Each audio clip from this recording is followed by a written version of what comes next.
रियासत तेलंगाना में रवा तालीमी साल 8 सरकारी मेडिकल कॉलेजेस में 1200 बच्चों ने नए दाखिले हासिल किए हैं। ये बहुत बड़ी कामयाबी है। रियासती वज़ीर सेहत हरीश राव ने कहा कि मुल्क की तारीख में ये पहला मौका है कि एक तालीमी साल में 1200 नशिस्तें दस्तयाब हैं। वज़ीर हरीश राव ने आज मीडिया से बातचीत करते हुए इन ख्यालात का इजहार किया। हरीश राव ने याद दिलाया कि मुत्तहिदा रियासत के वक्त उन्होंने गांधी अस्पताल का दौरा किया था और 2004 से 2014 तक मेडिकल कॉलेजेस के मामले में तेलंगाना के साथ होने वाली नाइंसाफियों पर बात की। उन्होंने कहा कि तेलंगाना आएगा तो ही मेडिकल कॉलेज आएंगे और इंसाफ होगा। उन्होंने कहा कि मुत्तहिदा रियासत में हमें सिर्फ 3 कॉलेज मिले और 7 सालों में 17 कॉलेज मिले। उनका कहना था कि वो इस तालीमी साल में 8 मेडिकल कॉलेज कायम कर रहे हैं। वजीर हरीश राव ने रियासत के अवाम की जानिब से वजीर आला केसीआर का खुसूसी शुक्रिया अदा किया। वजीर ने डीएमई मुतालिका कॉलेजेस के प्रिंसिपाल्स विमला थॉमस और डॉक्टर बानी को मुबारकबाद दी, जिन्होंने इन 8 मेडिकल कॉलेजों के लिए मेडिकल काउंसिल से इजाजत हासिल करने में सख्त मेहनत की। उन्होंने ये भी कहा कि वो रजवी की कोशिशों को भी सराहते हैं। हरीश राव ने इंकशाफ किया कि जब रियासत की तश्कील हुई तो सरकारी मेडिकल कॉलेजों में एमबीबीएस की 850 सीटें थी, लेकिन इस तालीमी साल में सीटों को बढ़ाकर 2901 कर दिया गया है। एमबीबीएस की नशिस्तों में 3.3 गुना इजाफा हुआ है।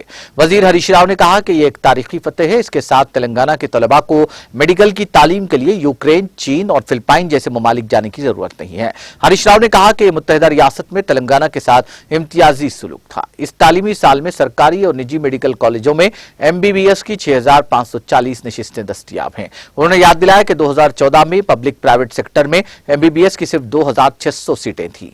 इसके अलावा आयुष, आयुर्वेद और यूनानी जैसे महकमों में नशिस्तें मौजूद हैं। वजीर हरीश राव ने वाज़ेह किया कि 20 उम्रे की नशिस्तों पर भी 85% मुकामी तहफ़्फ़ुज़ात को नाफिज करने के इक़दाम किए गए हैं, जिसकी वजह से तेलंगाना के मेडिकल तलबा को यहाँ तालीम हासिल करने का मौका मिलेगा। इस फैसले की वजह से तेलंगाना के तलबा को 1067 नशिस्तें अलाट की जाएंगी।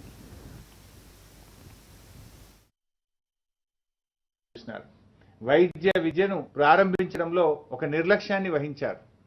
ముఖ్యంగా తెలంగాణ ప్రాంతంలో తీవ్రమైనటువంటి వివక్షకు లోనైంది.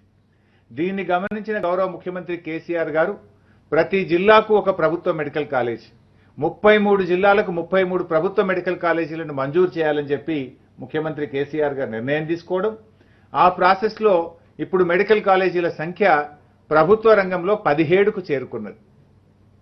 సో దాంతో ఇయాల సీట్లు బాగా పెరిగిపోయినాయి. ఆ రోజు 850 సీట్లు ఉంటే ఈ రోజు ప్రభుత్వ మెడికల్ కాలేజీల్లో 2902 సీట్లు అంటే 3.3 రెట్లు 7 సంవత్సరాల్లో పెంచగలిగాం. దీనికి ముఖ్యమంత్రి గారి పట్టుదల, విజనరీ లీడర్షిప్ వల్లనే ఇది సాధ్యం జరిగింది. ఓవరాల్ గా కూడా చూసుకుంటే ఇవాళ రాష్ట్రంలో ఈ విద్యా సంవత్సరం ప్రైవేటు, గవర్నమెంట్ అన్ని కలుపుకుంటే 6540 ఎంబీబీఎస్ సీట్లకు అడ్మిషన్లు చేయబోతా ఉన్నాం.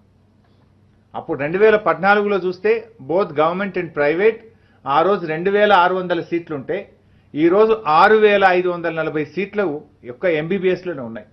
ఇవి కాకుండా మళ్ళా ఆయుష్ డిపార్ట్మెంట్ లో ఉండే సీట్లు ఉంటాయి.